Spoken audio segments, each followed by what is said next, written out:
भाइ बहिनीहरूले जोरदार तालीले स्वागत गरिदिनुको लागि हार्दिक अनुरोध गर्दछु।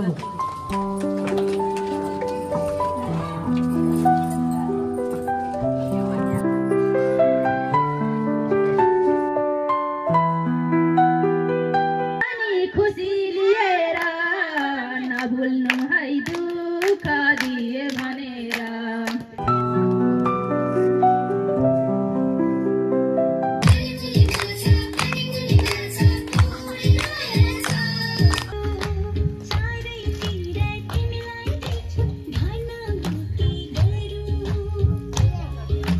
सहयोग स्वरूप हामी यहाँ उपस्थित हुन पाउँदा असाध्यै खुसी लागेको छ र यो स्कुलको युनिफर्म वितरण गर्ने कार्यक्रमलाई आज साकार रूप दिन पाउँदा अति खुसी लागेको छ र यहाँ आउँदा साह्रै रमाइलो लाग्यो। मलाई आशा छ यो युनिफर्म बच्चाहरूलाई रमाइलो खुसी मन परेको होला र यसले 2-3 वर्ष धान्ला भन्ने मैले आशा गर्छु। फेरि पछिको भविष्यमा केही मेरो तर्फबाट सहयोग चाहिएको अवस्थामा म सधैँ तयार रहनेछु। धन्यवाद।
कति खुसी भएका छन् बच्चानी गरिब दुखी असहायहरू नि खुसी लिएर आउँदै गर्नु फेरि खुसी लिएर नभुल्नु है दुःख दिए भनेर नभुल्नु है दुःख दिए भनेर जनाजन सर हजुरको चमत्कार बिदा हुन्छौँ दर्शकलाई नमस्कार खुसी लिएर